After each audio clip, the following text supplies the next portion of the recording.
para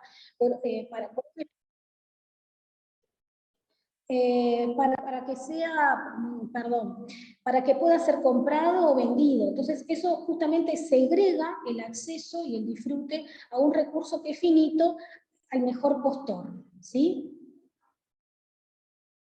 Entonces, perdón, ay, que me perdí, ahí. Entonces, la espacialización, este encare teórico nos va a proporcionar la necesaria coordinación social de percepciones a sistemas hegemónicos, ideologías y prácticas. Las suposiciones especiales se argumentan en construcción cultural, en prejuicios, en imágenes de los lugares, ¿sí? Relacionados a las prácticas, a los modos de interacción social, en entornos apropiados, en las connotaciones que la gente asocia con los lugares y las regiones en la conversación diaria, ¿sí? Y esas imágenes de esos lugares surgen mediante una simplificación excesiva, ¿sí? Y un etiquetado. Un lugar se considera de cierta naturaleza. Los lugares y los espacios son supuestos de las relaciones espaciales reales en el reino de lo simbólico y de las significaciones culturales. Por eso es que abordamos desde la espacialización, ¿sí? Entonces, visibilizar la espacialización justamente de qué, del espacio de las prácticas, en la contemplación que la gente asocia con los lugares, con las regiones, en la conversación diaria. Y esto impacta en la actividad turística, ¿sí? En las prácticas espaciales, en las rutinas habituales. ¿Y dónde lo vamos a poder observar? Lo vamos a poder observar específicamente, ¿no? Esa espacialización, en las intervenciones en las prácticas espaciales, en las significaciones personales de los pobladores y de los vecinos del lugar en ese espacio, en las acciones que pueden ser llevadas a cabo por individuos o por instituciones, en el acceso, ¿sí? Y disfrute del espacio que responde justamente a las relaciones de producción capitalista. Ahí nos vamos a acercar ahora a lo que es la espacialización en las áreas protegidas, ¿sí? La espacialización del consumo turístico en las áreas protegidas ha valorizado los atributos del patrimonio natural, preservándolo, privilegiando sus valores estéticos, escenográficos, arraigados a veces a ideales románticos y a prácticas que están vinculadas más que nada con la contemplación y la permanencia. Y lo que más se valora es ese valor prístino de la naturaleza, a veces no tanto su belleza o excepcionalidad, ¿sí? Y estas preferencias se difunden en las prácticas turísticas, que son la antítesis a las modalidades de turismo más masificadas, ¿no? Respecto a las que, obviamente, estas prácticas en áreas naturales se instituyen como superadoras de las otras. Entonces, bueno, la idea justamente desde esta espacialización de las áreas protegidas, entender la construcción cultural del territorio, lo que constituye el diario vivir, que se expresa en mitos, en discursos, en prácticas que llevan adelante los pobladores y otros actores que están vinculados con el territorio.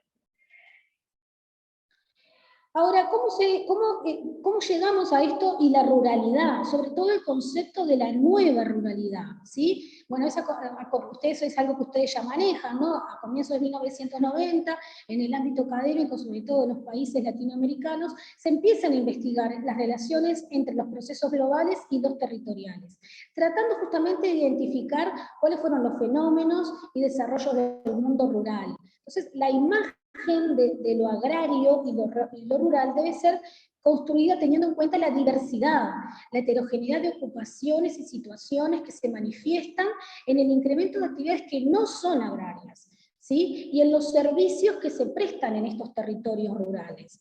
Y uno de los espacios geográficos que ha tenido mayor auge en el mundo turístico es el rural, como consecuencia de esa demanda por actividades turísticas en entornos naturales.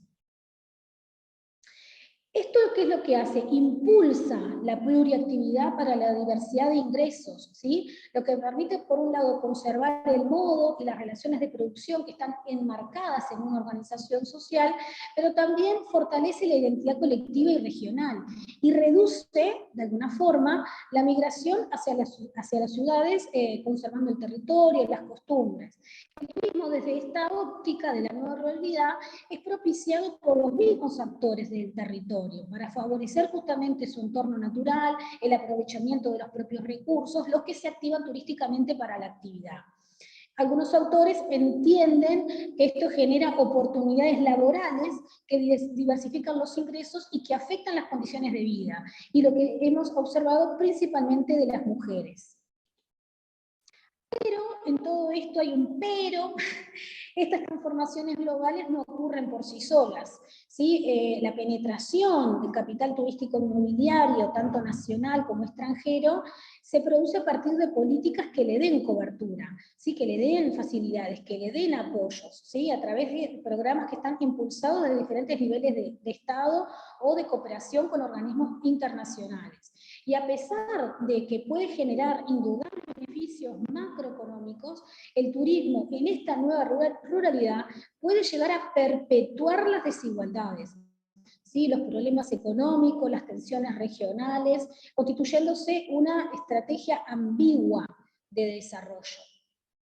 Entonces, el turismo en las áreas protegidas, expresiones de la nueva ruralidad, ¿sí? Son las diferentes modalidades y actividades que tienen lugar en estos espacios rurales. Y en ellos se encuentran las áreas protegidas, entendidas como esos espacios geográficos definidos, reconocidos, dedicados específicamente a la conservación a largo plazo, tanto de los valores naturales como culturales. Hay una tendencia en los viajes de naturaleza que acentúa justamente el enorme potencial económico que pueden tener los recursos naturales si en vez de destruirlos nosotros los protegemos. Y hay intereses de parte de los turistas por tener un mayor contacto, ¿verdad?, con estos territorios que visitan.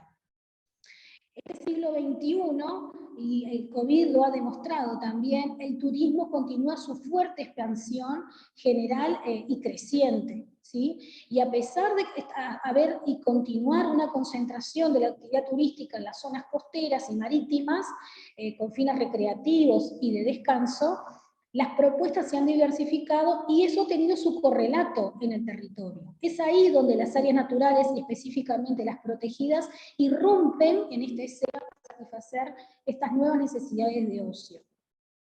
Entonces, una vez que tenemos estos grandes marcos, es ahí que ahora estamos en condiciones de hablar de la apropiación territorial que puede generar el turismo, ¿sí? A partir del turismo. Entonces, bueno, los actores, ¿sí?, tienen que justamente desplegar estrategias o mecanismos para apropiarse de esos beneficios que genera la actividad turística y que están transversalizadas por relaciones de poder.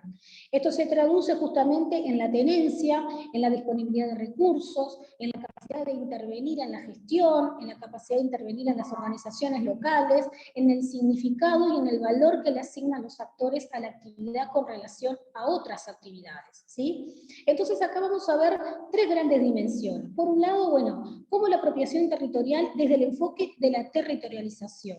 ¿Para qué? Para observar que las formas de control territorial, el derecho de la propiedad de los diversos actores sociales y sus formas de protección, la representación que tienen los grupos sobre el territorio ocupado. Por otro lado, la formación del espacio público, es decir, cómo la escala de la deliberación pública es socialmente procesada, la deliberación en distintos contextos espaciales, construye la forma en que la actividad se define de distinta manera, y desde la actuación local del derecho, es decir, la forma de analizar la juridificación de las actividades que tengan lugar en el territorio. El foco va a estar en el significado para las partes involucradas. Entonces la idea es que identificar, clasificar y comprender el tipo y la forma en que los pobladores se apropien de los beneficios de las actividades que puede generar el turismo en estos territorios es central, ¿sí? Poder identificar cuáles son esas dimensiones que vamos a observar y analizar para ver el grado de apropiación que hay. Para terminar, en algunos casos, el proyecto desarrollista puede puede suponer generar la productividad a través del turismo, ¿sí? Cuando los integrantes de la cadena de valor, y sobre todo la población local que está inserta en estos territorios, no cuenta con las competencias económicas, técnicas y políticas, el desarrollo turístico puede provocar la desnutrición y el agotamiento de los recursos, así como el poder de acción y discusión de las comunidades que se asientan en esos espacios.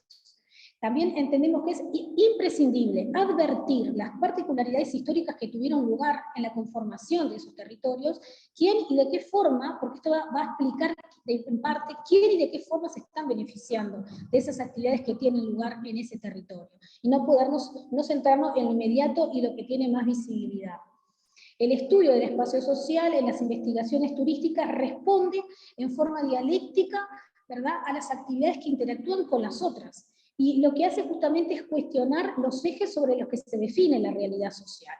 La apropiación territorial a partir del turismo aborda cómo los actores, bajo estudio transversalizados por y en relaciones de poder, se benefician de las actividades turísticas de esos territorios. Y tratar de evidenciar cómo se desarrollan estas actividades desde una mirada de la larga duración y de la espacialización social, y aportar a la discusión si efectivamente las actividades turísticas que tienen lugar en esta nueva ruralidad reproducen o amplifican las desigualdades preexistentes, o se constituyen realmente en alternativas para los pobladores en relación a otras actividades económicas de esos territorios. Muchas gracias.